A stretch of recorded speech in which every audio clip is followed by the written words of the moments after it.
Anna Hansen clutched her worn canvas bag tighter as she approached the imposing gates of the Colorado Precision Shooting Academy. The crisp mountain air carried the distant crack of rifle fire, and her breath formed small clouds in the early morning chill. At 22, with shoulder-length blonde hair and gentle blue eyes, she looked more like a lost hiker than someone seeking entry to America's most elite marksmanship facility. The academy sprawled across 50 acres of pristine valley floor, its multiple ranges designed to challenge the world's most skilled shooters. American military personnel, competitive marksmen, and law enforcement officers came here to hone skills that could mean the difference between life and death. Anna moved through this testosterone-heavy environment like a whisper in a thunderstorm. Her practical but unremarkable clothing-worn jeans, hiking boots, and a simple navy jacket marking her as an obvious outsider. At the registration desk, Tom Bradley, a grizzled former Marine with skeptical eyes that had become legendary among newcomers, looked up from his paperwork. His gaze immediately cataloged everything wrong with this picture. Young, foreign accent, no visible tactical gear. Definitely no military bearing. "Help you, miss?" Tom asked, his tone professional but carrying an undertone that suggested she might be lost.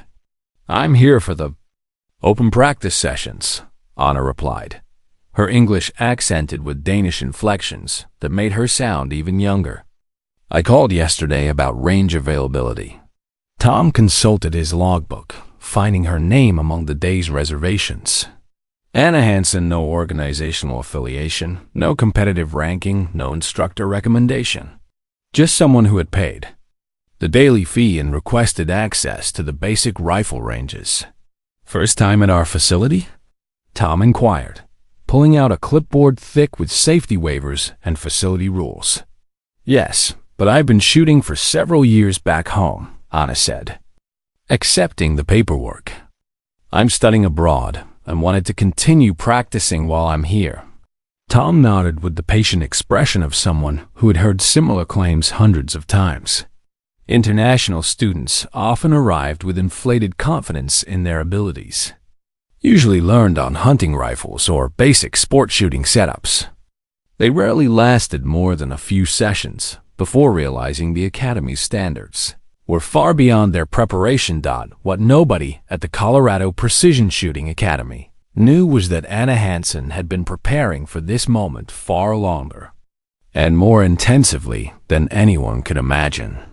Back in her modest apartment near the University of Colorado, her desk was covered with ballistics charts, wing calculation tables, and meticulously detailed shooting logs that stretched back for years.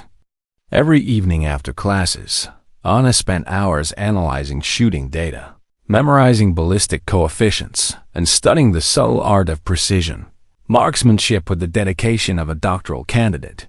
The truth was that Anna hadn't simply been shooting for several years in Denmark. She had been obsessed with it. Her father, Erik Hansen, was a former Danish military sniper who had served in Afghanistan alongside American forces. When Anna was 18, a casual introduction to target shooting had revealed an almost supernatural ability that stunned everyone who witnessed it. Under her father's careful guidance, Anna had spent the last 4 years developing skills that went far beyond casual practice. She learned to read wind patterns, calculate ballistic drops, and maintain focus under pressure. More importantly, she learned to do it all quietly, without the aggressive competitive atmosphere that dominated most shooting sports. Erik had taught her that true marksmanship wasn't about proving superiority over others, but about achieving perfect harmony between mind, body, and equipment. The morning briefing area buzzed with the academy's regular attendees, a mix of active military personnel, law enforcement officers, and serious competitive shooters. Anna found a seat in the back row, pulling out a simple notebook and pen while others around her displayed sophisticated equipment that cost more than most people's cars. Sergeant Mike Reynolds, the academy's chief instructor, began the daily safety briefing with military precision. His eyes scanned the crowd until they landed on Anna. "New faces today," Reynolds announced, his tone carrying a subtle warning. "Remember, this isn't a beginner facility. We expect professional standards from everyone, regardless of background. If you're not prepared for that level of commitment, the basic shooting club in town might be more appropriate." The comment drew knowing chuckles from the regulars. Anna simply nodded and continued taking notes, seemingly unaffected by the indirect challenge. She had learned to manage expectations, understanding that her age, gender, and foreign background would lead to immediate assumptions about her capabilities. Rather than fighting those perceptions, she decided to use them as camouflage as the briefing concluded and shooters began moving toward their assigned ranges. Anna gathered her simple equipment and headed toward Range 3, designated for basic rifle practice. Her equipment, while appearing basic, was actually carefully selected and precisely calibrated. The rifle case contained a custom-built Remington 700 that her father had helped her configure specifically for long-range precision work. Anna felt the familiar calm that always preceded her best shooting sessions.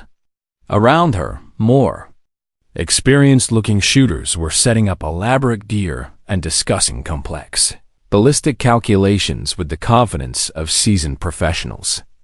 Anna simply unpacked her rifle, checked her equipment with practiced efficiency, and began the mental preparation routine that had become second nature. She wasn't here to prove anything to anyone else. She was here to continue the journey her father had started, to push her skills to new levels and honor the discipline that had shaped both their lives. The morning sun climbed higher over the Colorado mountains as Anna completed her setup, having no idea that within hours, her quiet practice session would attract attention from the most elite marksmen in America. Anna's first morning at the academy attracted exactly the kind of attention she had hoped to avoid. As she methodically adjusted her rifle scope at Range 3, conversations from nearby shooting positions drifted over with the subtle cruelty that often accompanies casual dismissal. "Check out the tourist at Range 3, muttered Staff Sergeant David Parker to his shooting partner, loud enough for Anna to overhear. "Probably thinks this is like those carnival games back home."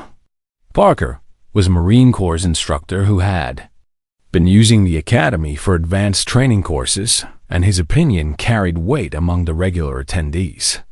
His partner, Detective Ray Morrison from Denver SWAT, chuckled while assembling his precision rifle. "Give her credit for trying," Morrison said. "Most people are intimidated enough by this place to stay away. She'd probably fire a few rounds, realize she's in over her head, and find somewhere more suited to her experience level." Anna kept her expression neutral while internally cataloging the assumptions they were making. Tourist, inexperienced, someone who would quickly realize her mistake and leave. She had heard variations of these comments at every shooting facility she had ever visited, though the American version seemed particularly confident in its dismissal. Range officer Phil Hutchinson approached Anna's position with the patient but slightly condescending manner of someone who had seen hundreds of overconfident newcomers. A former Army Ranger with 23 years of service, Hutchinson had developed a sixth sense for identifying shooters who were about to waste everyone's time. "First time at a precision facility?" he asked, noting Anna's basic equipment setup with practiced assessment. "First time at this facility," Anna replied carefully. "But I have some experience with long-range shooting." Hutchinson nodded with the expression of someone who had heard similar claims countless times. Experience could mean anything from hunting deer with a basic rifle to actual precision work. Given Anna's age and background, he assumed the former. "Just want to make sure you understand our standards here," Hutchinson continued. "We're not set up for basic marksmanship training. Our targets start at 300 yards, and most of our regulars are working on shots that will be considered advanced at other facilities. "I understand," Anna said, checking her rifle's bolt action with smooth efficiency. "I'd like to start at 300 yards if that's acceptable." Hutchinson's eyebrows raised slightly. Most newcomers requested closer targets, working there way up to longer distances as their confidence grew. Anna's immediate request for 300 yards suggested either unusual confidence or dangerous overestimation of her abilities. "Your call," he said, walking toward the target controls. "Fair warning though, our 300-yard course uses precision targets. You'll need to maintain groupings under 2 inches to continue using the advanced ranges from neighboring shooting positions." Anna could hear the subtle shift in conversation as word spread about the new shooter's ambitious target selection. Experienced marksmen began paying closer attention, some out of genuine curiosity, others anticipating the entertainment value of watching overconfidence meet reality. Captain Lisa Torres, an Air Force combat veteran who ran advanced marksmanship courses, positioned herself where she could observe Anna's technique. Torres had seen her share of talented young shooters, but she had also developed a protective instinct about maintaining the Academy's reputation for excellence.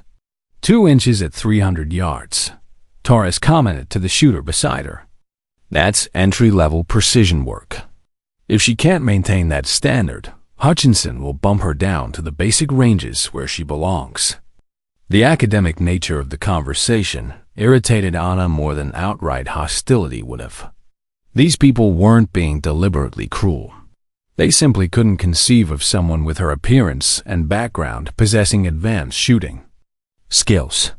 Their dismissal was so automatic, it felt like natural law rather than prejudice.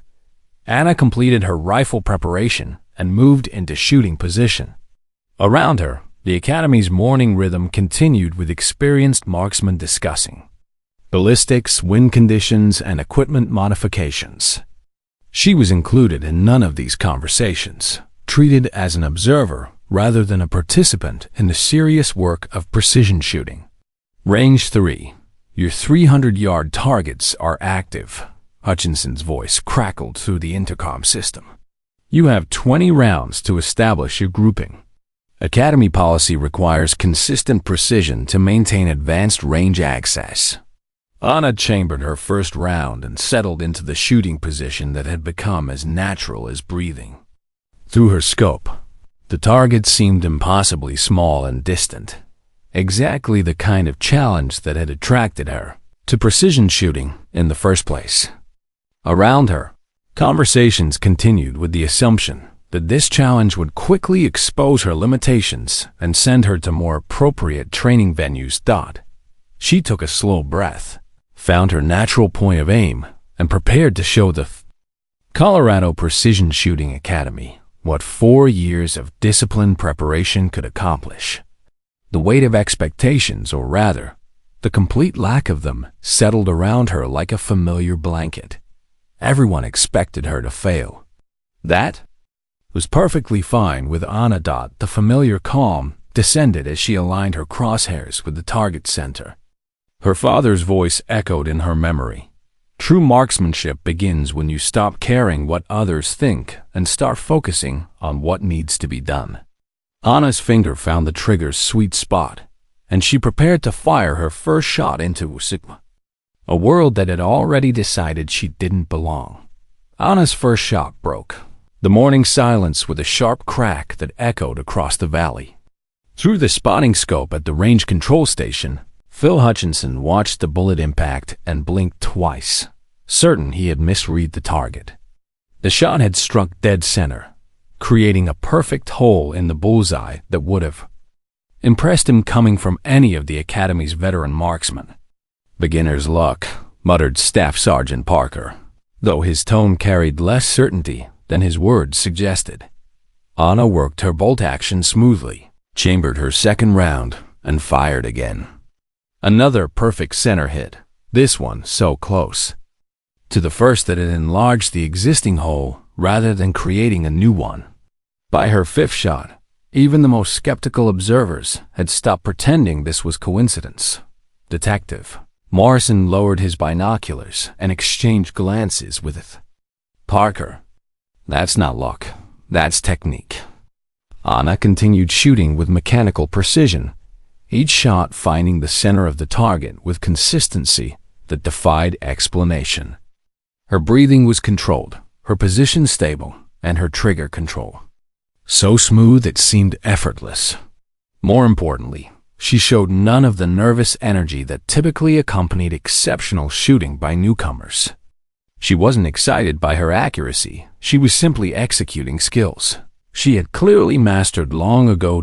Range Officer Hutchinson found himself making excuses to linger near Range 3, ostensibly checking equipment but actually observing Anna's technique. Her fundamentals were flawless proper cheek weld, consistent sight picture, natural respiratory pause timing. These weren't skills that could be faked or stumbled upon accidentally. They represented hundreds of hours of disciplined practice. After 15 rounds, Anna's target showed a single ragged hole barely larger than a dime. At 300 yards, this represented shooting that most competitive marksmen would consider excellent on their best days. For someone who had walked in off the street with basic equipment and no academy credentials, it was approaching the impossible. Captain Torres approached Anna's shooting position during a pause between shot strings, her professional curiosity overcoming her initial skepticism. "Excuse me, miss. I'm Captain Torres, one of the instructors here. I was wondering if you might tell me about your shooting background." Anna looked up from her rifle, her expression pleasant but guarded.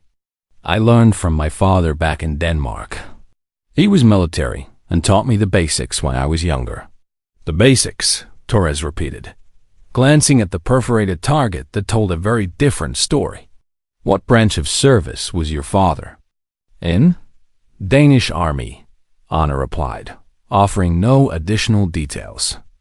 She had learned from experience that mentioning her father's sniper background often led to assumptions that she was trading on his reputation rather than demonstrating her own skills. Torres nodded thoughtfully. Danish military training was highly regarded among NATO forces, but that still didn't explain the level of precision she was witnessing. "Have you done much competitive shooting?" "Your technique suggests considerable experience." "Some local competitions," Anna said, which was technically true while completely understating her consistent dominance of Danish precision shooting events. "I mainly shoot for personal satisfaction rather than competition." This response frustrated Torres in ways she couldn't quite articulate. Anna's shooting was clearly at a level that demanded recognition, yet she seemed completely uninterested in claiming credit for her obvious skills. Most shooters at her level would be eager to discuss their achievements, compare techniques, or demonstrate advanced capabilities. By her 20th shot, Anna had created what appeared to be a single enlarged bullet hole in the center of her target. The grouping measured just over 1 inch, well within the Academy's standards for advanced range access, but achieved with an ease that suggested she was operating well below her maximum capability. "Range 3. Excellent shooting," Hutchinson's voice came through the intercom, his tone noticeably different from his earlier skepticism. "You've qualified for advanced range access. Would you like to move to longer distances?" Anna considered the offer while cleaning her rifle. Moving to longer ranges would attract more attention, potentially leading to conversations and scrutiny she preferred to avoid. On the other hand, 300 yards wasn't really challenging enough to constitute meaningful practice. "Could I try the 500-yard range?" she asked. The request surprised Hutchinson, who had expected her to gradually work up to longer distances over multiple visits. 500 yards was serious precision work, the domain of advanced marksmen who had spent years developing their skills. Even experienced shooters often struggled with the additional variables that distance introduced.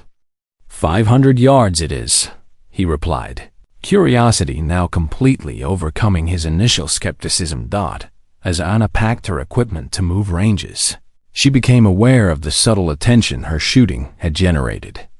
Conversations at nearby positions had shifted to include speculation about her background and training. Several instructors had found reasons to observe her shooting. A small group of advanced students had begun watching her technique between their own shot strings. The attention made Anna uncomfortable, not because she doubted her abilities, but because she preferred the anonymity that allowed her to focus purely on the technical aspects of shooting. Back in Denmark, her reputation had eventually led to unwanted pressure and expectations that interfered with the meditative quality she found in precision work at range 7.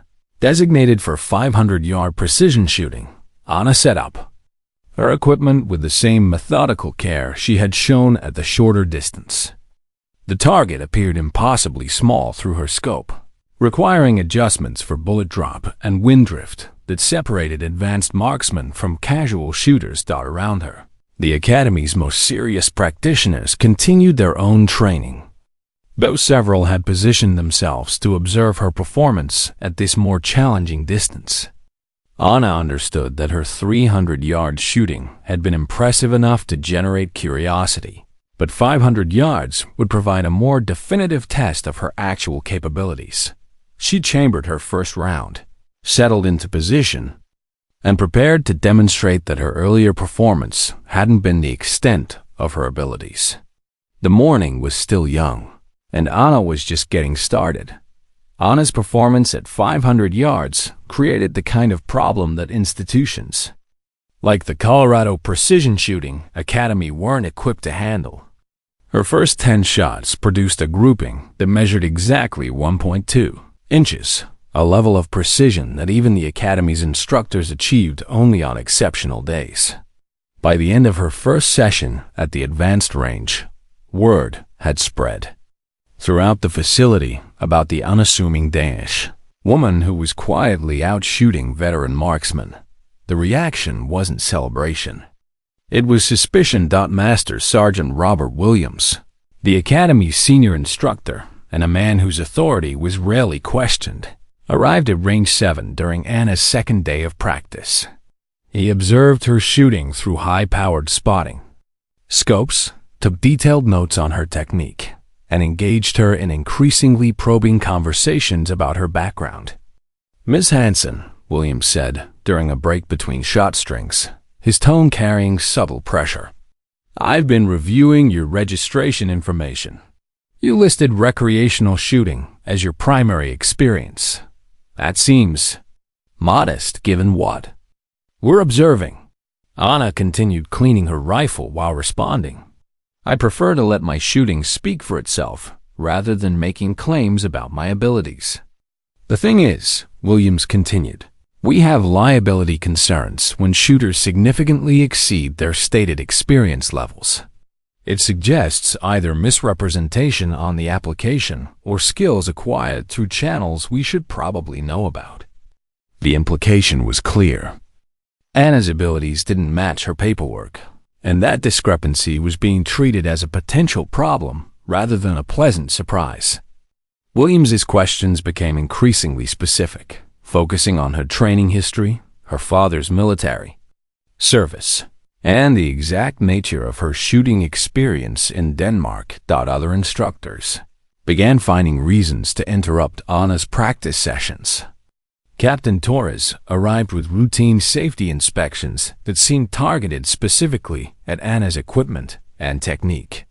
Range Officer Hutchinson implemented enhanced supervision protocols that required Anna to explain her shot placement and technique decisions after each string of fire.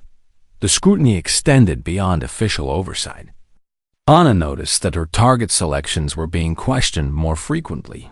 Her equipment was being examined more thoroughly, and her shooting position was being observed more closely than other shooters at similar skill levels.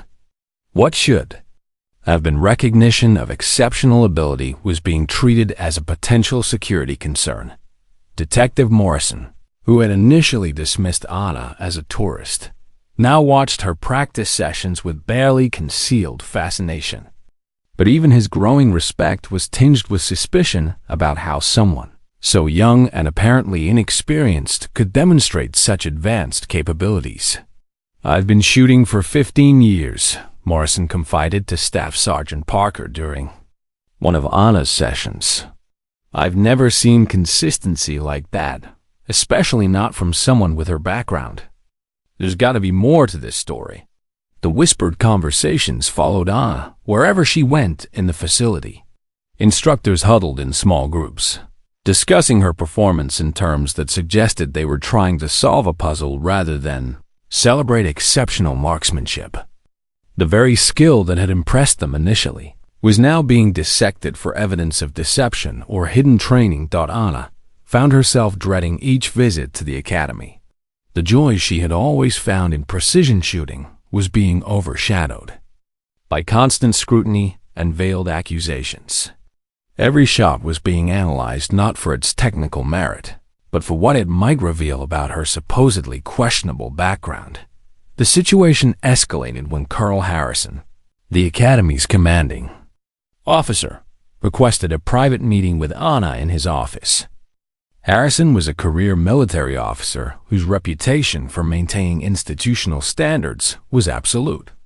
His office walls were covered with commendations from various special operations units, and his desk displayed photos with some of the most elite marksmen in American military history.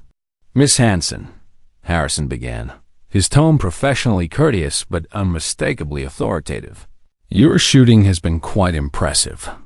However, we've had some concerns raised about the level of skill you're demonstrating relative to your stated background." Anna sat quietly, recognizing the formal tone that often preceded institutional pushback against anything that didn't fit established categories. "Our instructors report that your technique suggests training well beyond recreational shooting," Harrison continued. "Given your foreign citizenship and the level of precision you're achieving, we need to better understand the source of your capabilities." The questions that followed were invasive and accusatory. Had she received military training? Was she affiliated with any foreign intelligence services? Had she misrepresented her background to gain access to American shooting facilities? Each question carried the implication that her skills were somehow suspect rather than admirable. Anna answered honestly, but found her responses being analyzed for inconsistencies or hidden meanings. Her father's military service was scrutinized as potential evidence of covert training. Her student visa status was questioned as possibly providing cover for other activities. Her preference for practicing alone was interpreted as secretive behavior rather than personal choice. The most frustrating aspect was that her shooting ability, which should have been viewed as an asset, was being treated as evidence of deception. Harrison's questions suggested that he couldn't conceive of someone developing elite-level skills through dedication and proper training alone. There had to be some institutional explanation, some formal program or official backing that justified her capabilities. "Miss Hanson," Harrison concluded, "we're going to need you to limit your practice to basic ranges until we can verify your background more thoroughly. The advanced ranges are reserved for shooters with documented training credentials." Anna felt something cold settle in her stomach. She was being punished for excellence, excluded from opportunities, because her abilities exceeded what others believed possible for someone with her background.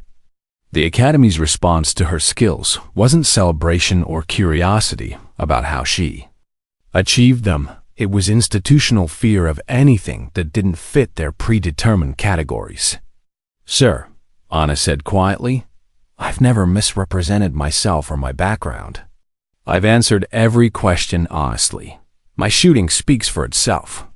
That's exactly the problem," Harrison replied. "Your shooting raises questions that your background doesn't answer. Until we can resolve those questions, I need you to stay within appropriate parameters." Anna left the meeting feeling like she had been convicted of a crime she didn't understand. Her dedication to developing exceptional skills was being treated as evidence of deception. Her quiet competence was being interpreted as suspicious secrecy. The very abilities that should have earned her respect and opportunities were instead being used to justify her exclusion from the advanced training she had come to the academy to pursue. That evening, Anna sat in her apartment staring at her practice logs and equipment manuals. For the first time since arriving in Colorado, she wondered if pursuing her shooting passion in America had been a mistake.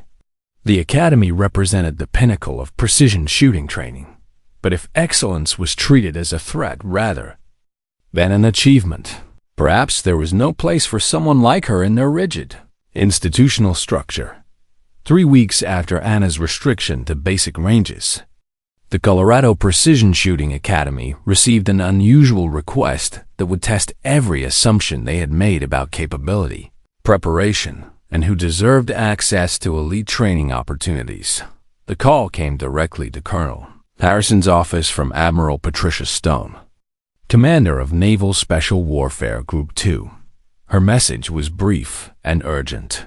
Navy SEAL Team Delta required immediate access to a precision shooting facility for evaluation of new long-range engagement protocols. They needed a venue with targets extending to 1,200 yards and expert civilian instructors who could provide unbiased assessment of their techniques. "We've heard exceptional things about your academy," Admiral Stone explained during the secure phone call. "Our team is developing new counter-sniper protocols for urban environments, and we need civilian expertise to validate our approaches. This isn't about training our people. It's about testing methodologies that could save lives in active combat zones." Harrison felt both pride and pressure as he confirmed the Academy's capability to support such a high-level evaluation. Naval Special Warfare units rarely sought civilian validation of their techniques, but when they did, it represented an enormous opportunity for institutional recognition and future contracts. The SEAL team would arrive in 72 hours, led by Commander Jake Morrison, a legendary sniper whose reputation extended throughout the special operations community. Morrison's background included multiple combat deployments, several precision shooting records, and development of advanced training protocols that were now standard throughout naval special warfare. Harrison immediately began coordinating the Academy's response. He assigned his best instructors to support roles, cleared the advanced ranges for exclusive SEAL use, and prepared evaluation materials that would demonstrate the Academy's capabilities to the most elite shooters in the American military. The one problem was the test itself. Morrison's team needed to validate their techniques against an unknown variable, a shooter whose abilities they couldn't predict or prepare for. They required someone skilled enough to challenge their protocols, but not affiliated with military training systems that might bias the evaluation. "We need a precision shooter who can provide genuine challenge without prior knowledge of our methods," Morrison explained during his pre-arrival briefing call. "Someone skilled enough to expose weaknesses in our approach, but not trained in military counter-sniper doctrine." Harrison reviewed his options with growing concern. The Academy's instructors were all former military, making them poor choices for unbiased evaluation. The advanced students were either active law enforcement or competitive shooters whose techniques might be too familiar to the SEALs. He needed someone with elite-level precision skills but completely independent background. Master Sergeant Williams suggested inviting top competitive shooters from other facilities, but Morrison rejected that approach. Competition shooters are trained for known distances and controlled conditions. "We need someone who can adapt to unknown variables and maintain precision under unexpected circumstances." Harrison found himself facing an impossible requirement. Identify a civilian shooter skilled enough to challenge Navy SEALs, but unfamiliar enough with military doctrine to provide valid testing parameters. Such individuals simply didn't exist within the Academy's normal networks. That's when Captain Torres made a suggestion that changed everything. "Sir," she said during a staff meeting, What about the Danish woman we've been monitoring? Anna Hansen? Her shooting is easily at the level you're describing, and she has zero exposure to American military protocols. The suggestion created uncomfortable silence in the room. Anna had been restricted to basic ranges precisely because her abilities exceeded her documented background. Now, they were considering her for an assignment that their most advanced instructors might struggle with. She's been flagged as a security concern, Williams objected. We don't even know how she developed those skills. But that's exactly what makes her perfect for this evaluation, Torres pressed.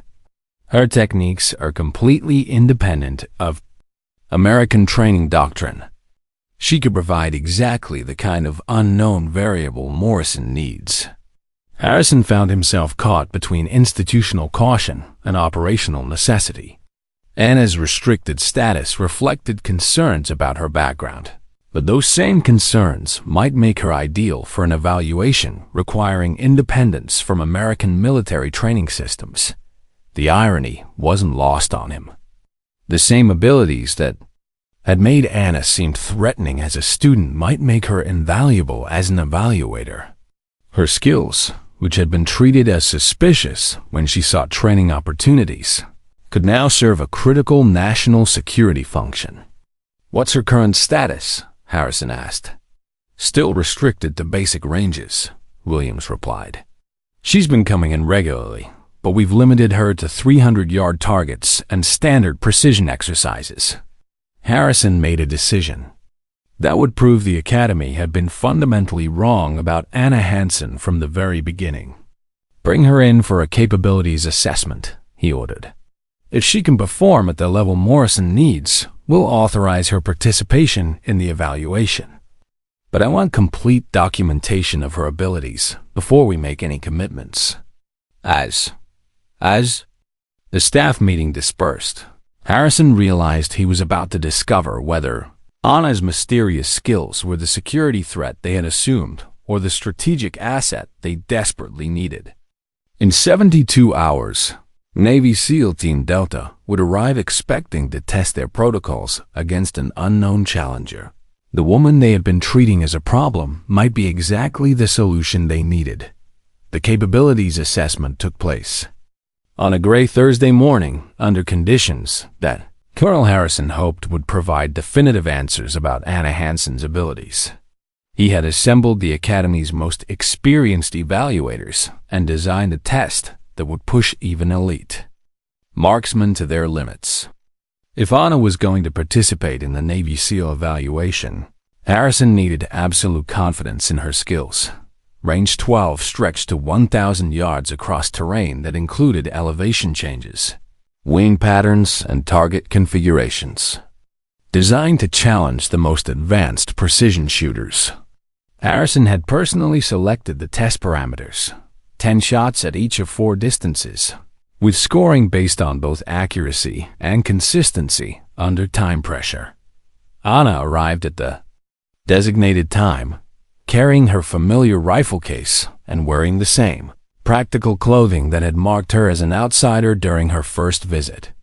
She showed no signs of nervousness despite knowing that her performance would determine whether she remained relegated to basic ranges or gained access to opportunities she had been denied for weeks. Master Sergeant Williams conducted the briefing with professional thoroughness, explaining target configurations, timing requirements, and evaluation criteria. Anna listened carefully, taking minimal notes, and asked only technical questions about wind conditions and target specifications. The test begins at 600 yards, Williams explained. You'll have 90 seconds per shot string with targets that require sub-MOA accuracy to achieve passing scores. Most competitive shooters require multiple attempts to meet these standards. Anna nodded and began setting up her equipment with the methodical precision that had become her trademark. Around the observation area, Academy instructors and advanced students gathered to witness an evaluation that had generated considerable speculation throughout the facility. Captain Torres positioned herself at the spotting scope station, responsible for documenting shot placement and measuring group sizes. She had been advocating for Anna's inclusion in the SEAL evaluation, but she also understood that substandard performance would vindicate those who viewed Anna as an overrated security risk. The first shot string at 600 yards established immediate credibility. Anna's 10 shots produced a group measuring 0.7 inches, well within the sub-MOA requirement and achieved with steady consistency that impressed even skeptical observers. Her shooting position was textbook perfect, her timing consistent, and her focus absolute. At 700 yards, wind conditions became a significant factor, requiring constant adjustment for drift patterns that changed between shots. Anna adapted seamlessly, reading wind indicators and making corrections that resulted in another sub-MOA group.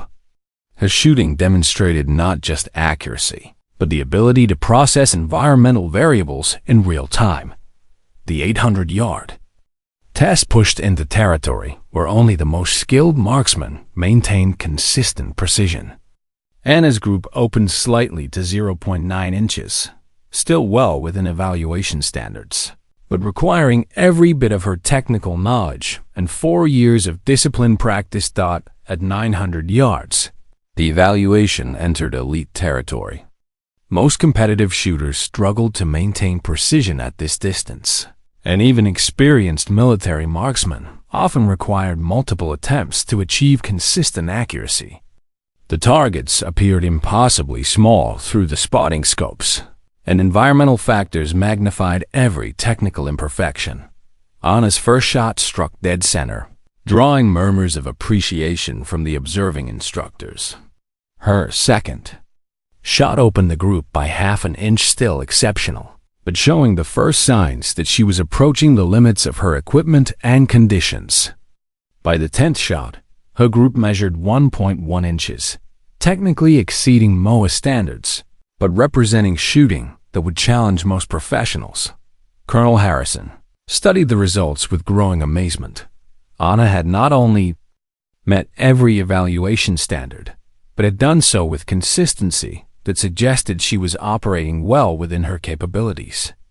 More importantly, she demonstrated adaptability and composure under the kind of pressure that separated genuine marksmen from recreational shooters.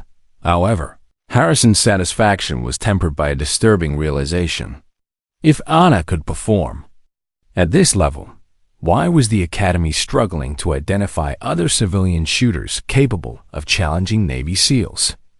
The evaluation had revealed that their most advanced students and experienced instructors might not be able to match Anna's performance under similar conditions. Master Sergeant Williams privately admitted to Harrison that Anna's shooting exceeded his own capabilities at longer distances.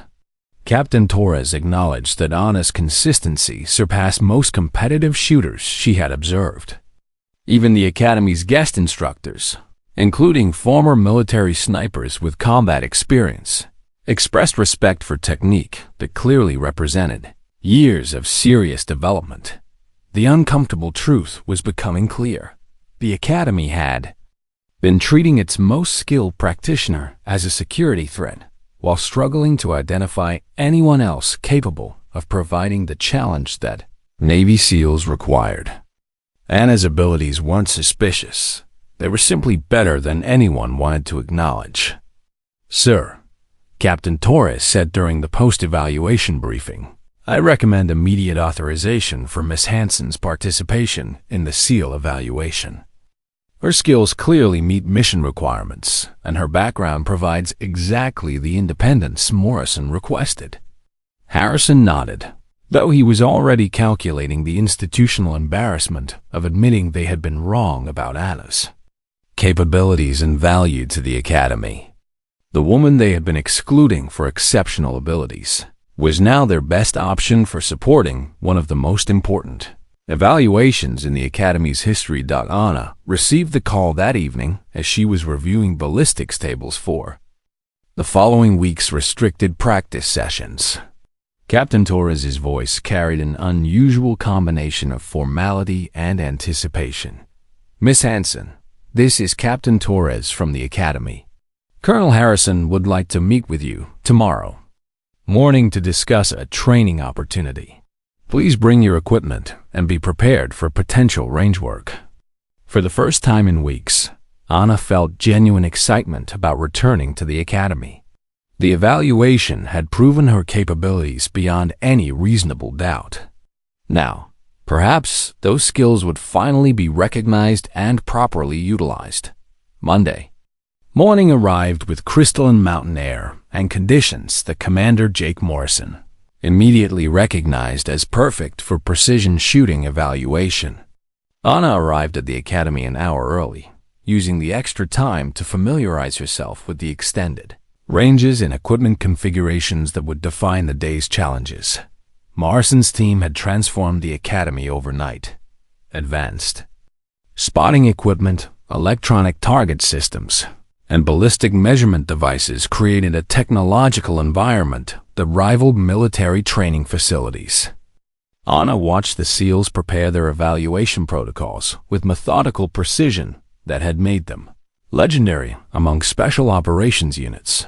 Commander Morrison himself was exactly what Anna had expected: compact, intensely focused, and carrying the quiet confidence that came from years of life-or-death precision work.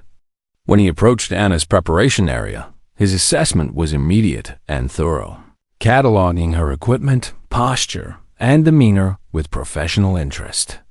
"You must be Hansen," Morrison said, extending his hand. "Torres tells me you've been impressing people around here with some exceptional shooting." "I try to maintain consistent standards," Anna replied, recognizing that Morrison's casual tone masked serious evaluation of her potential as a training partner.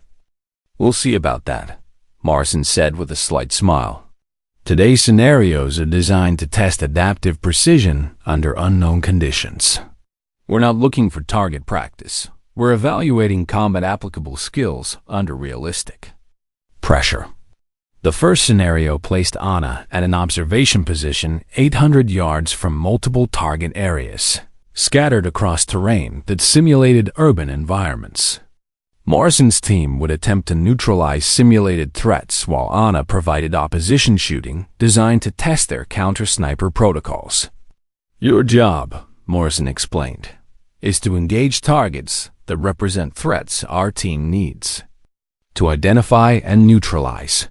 We need shooting good enough to expose weaknesses in our approach, but safe enough to maintain training standards." Anna understood immediately that this was far more complex than simple marksmanship evaluation. She needed to think tactically, adapting her shooting to provide realistic challenge while working within safety protocols that protected everyone involved. The scenario began with Morrison's team attempting to clear a simulated building complex, while Anna engaged targets that represented covering positions for hostile forces. Her shooting needed to be accurate enough to eliminate threats before Morrison's team could neutralize them, creating realistic pressure for the SEAL protocols. Anna's first engagement came at a 650-yard target that required shooting through a narrow window opening. She made the shot cleanly, drawing immediate attention from Morrison's spotters, who were tracking all engagement results. Her second target at 720 yards required compensation for wind drift across uneven terrain. Another clean hit dot. As the scenario progressed, Anna found herself operating at levels of tactical complexity she had never experienced. Rather than simple precision shooting, she was thinking like a sniper, selecting targets based on strategic value and adapting her shooting to support scenario objectives. "Opposition shooter is performing above scenario parameters," Morrison's voice crackled through the communication system, adjusting team protocols to accommodate enhanced threat level. Anna felt a surge of satisfaction at Morrison's recognition that her shooting was exceeding evaluation expectations. More importantly, she was providing exactly the kind of realistic challenge that would help validate or refine the SEAL training protocols. The second scenario moved to 1,000-yard engagements, across terrain that included elevation changes and complex wind patterns. Anna found herself shooting at targets that appeared and disappeared within seconds, requiring rapid target acquisition and immediate precision that tested every skill she had developed. Her shooting was flawless. Target after target fell to precise shots that impressed even Morrison's experienced team. More importantly, her performance was forcing the SEALs to adapt their protocols in real time, proving that their training scenarios were providing genuine value. During a break between scenarios, Morrison approached Anna with an expression that combined respect and curiosity. "Hanson," he said, "your shooting is exceptional. Where exactly did you develop these skills?" Anna provided her standard response about training with her father in Denmark, but Morrison's follow-up questions revealed that he understood precision shooting at levels far beyond casual interest. His questions were specific, technical, and designed to assess not just her abilities, but the depth of knowledge that supported them. "Your father taught you well," Morrison concluded. "But this level of precision under tactical conditions suggests training that goes beyond recreational shooting." The third scenario was Morrison's ultimate test: unknown distance engagements at targets ranging from 600 to 1,200 yards, with Anna required to estimate ranges, calculate ballistic solutions, and deliver first-round hits under time pressure that simulated combat conditions. Anna's performance was perfect. Every estimate was accurate, every calculation correct, every shot precisely placed. Morrison's team found themselves facing opposition that matched or exceeded their own capabilities, providing exactly the kind of realistic challenge they needed. To validate their training protocols, as the evaluation progressed toward its climax, Anna realized that something extraordinary was building. Morrison's team had been pushing her harder with each scenario, and she had met every challenge with shooting that clearly impressed these elite professionals. The final test was approaching, and Anna could sense that it would be unlike anything she had experienced before. Morrison gathered his team for a brief consultation, their voices too low for Anna to overhear, but their body language suggesting serious discussion about what would come next. When Morrison returned, he was carrying a rifle case that Anna immediately recognized from its distinctive size and weight. "This is the real test," Morrison said, his tone carrying weight that suggested this moment would define everything that followed. Unknown target at extreme range, one shot. Everything we've evaluated today comes down to this single engagement. Morrison opened the case to reveal his personal Barrett .50 caliber rifle, a weapon whose reputation was legendary among precision shooters worldwide. Anna had studied the rifle's specifications extensively, but had never fired one. The Barrett represented the pinnacle of long-range precision shooting, capable of engaging targets at distances that pushed the boundaries of human marksmanship. 1,200 yards, Morrison continued, across terrain that will test everything you've learned about ballistic calculation, wind reading, and precision under pressure. This isn't just about demonstrating your shooting skills. It's about proving that your preparation has equipped you for challenges at the absolute limits of precision marksmanship. Anna accepted the Barrett with hands that remained steady despite understanding the magnitude of what Morrison was asking. The weight of the rifle felt substantial but manageable, its precision engineering evident in every component. Through the powerful scope, she could see the target positioned across Colorado terrain that included elevation changes, wind patterns, and atmospheric conditions that magnified every technical variable around the observation area. Morrison's SEAL team and the Academy's instructors gathered, understanding that they were witnessing something exceptional. Anna's performance throughout the evaluation had exceeded every standard they had established, but this final shot would determine whether her abilities truly matched the legendary precision they had observed. The morning sun climbed higher over the Colorado mountains, as Anna settled into position behind the Barrett, preparing for the shot that would define not just her performance, but her entire relationship with the world of elite precision shooting. Everything she had learned, everything she had practiced, everything her father had taught her, would be tested in this single moment. The weight of the Barrett .50 caliber rifle felt impossible in Anna Hansen's trembling hands as Navy SEAL. Commander Jake Morrison placed his most prized possession into her grip. Around them, the entire Precision Shooting Academy had fallen silent. 200 of America's elite marksmen watching in disbelief as the soft-spoken, 20-2-year-old from Denmark prepared to take a shot that seasoned snipers had been attempting all week. "Show them what practice really means," Morrison whispered, his voice carrying the weight of a bet that could end both their reputations. Anna settled into position behind the Barrett, feeling the weapon's substantial weight and unfamiliar balance. She had studied the rifle's ballistic characteristics extensively, but had never fired it, meaning she needed to adapt her technique to equipment she understood theoretically, but not practically. Environmental assessment revealed wind patterns that required complex compensation calculations. Elevation differences between her position and the target demanded precise ballistic adjustments.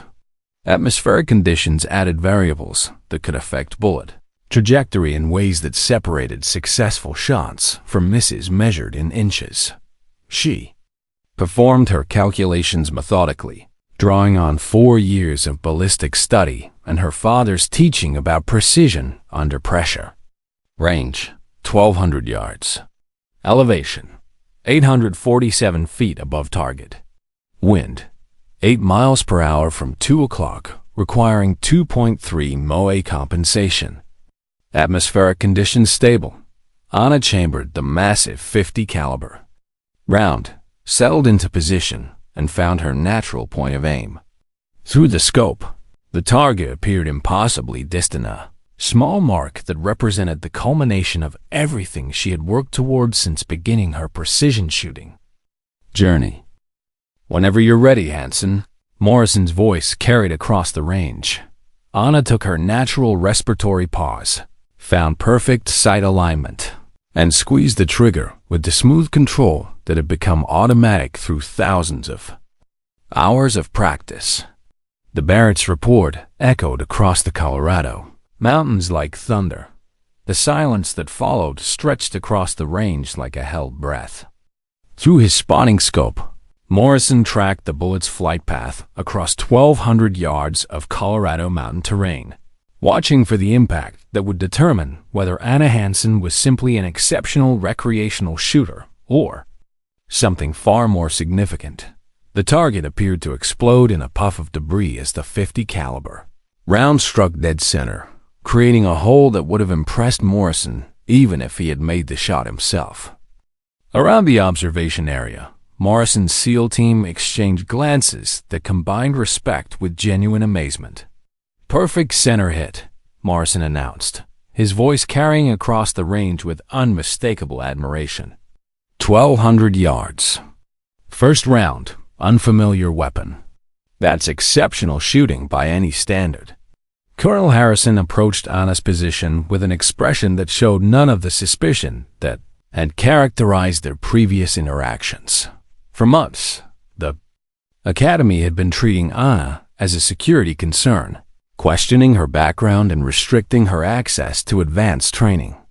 Now, her shooting had validated critical Navy SEAL protocols and contributed to military readiness in ways that might ultimately save lives in combat operations. "Miss Hansen," Harrison said, "your performance today has been extraordinary.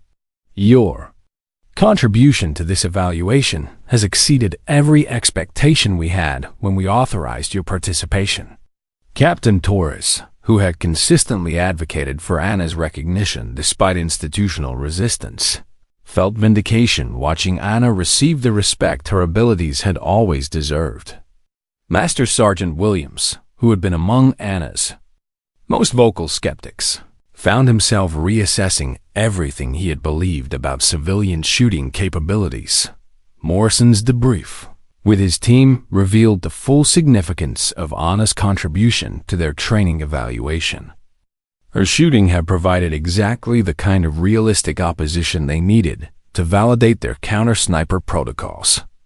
More importantly, her performance had exposed weaknesses in their approaches that would now be corrected before operational deployment. "Gentlemen," Morrison told his team, "today's evaluation validated techniques that could save lives in active combat zones. Hansen's shooting provided opposition that forced us to adapt our protocols in real time, exactly what we needed to verify our training effectiveness." 6 weeks later, Anna stood in the Colorado Precision Shooting Academy's Advanced Instruction Center, wearing instructor credentials that represented a transformation nobody could have predicted. The formal recognition ceremony had taken place the previous week, with Admiral Patricia Stone personally presenting Anna with a civilian marksmanship commendation that acknowledged her contribution to naval special warfare training development. Miss Hansen's exceptional precision shooting and tactical adaptability provided opposition that enhanced military training effectiveness and contributed to operational readiness, Admiral Stone had stated during the presentation. Her performance represents the highest standards of civilian support for military training objectives. Anna's new role as advanced civilian instructor had been created specifically to utilize her unique combination of skills and independence from military training doctrine. She would work with elite units requiring opposition that couldn't be provided by personnel trained within American military systems. The position represented validation of everything Anna had worked toward, but it also provided opportunities to contribute to training that could enhance military effectiveness and potentially save lives in operational environments. During quiet moments at the academy, Anna often reflected on the journey that had brought her from dismissed recreational shooter to recognized expert whose capabilities were valued at the highest levels of military training. The academy's transformation was equally significant. Anna's recognition had forced institutional changes that ensured exceptional civilian capabilities would be identified and incorporated rather than dismissed due to unconventional backgrounds. Standing on the same range where she had once been restricted to basic targets, Anna now worked with the military's most elite units, providing training that validated critical operational protocols. Her precision shooting had evolved from personal passion to professional contribution that served purposes she had never imagined. When she first began studying her father's ballistics charts, the morning sun climbed over the Colorado mountains. As Anna prepared for another advanced training session, her equipment laid out with the same methodical precision that had characterized her approach from the beginning.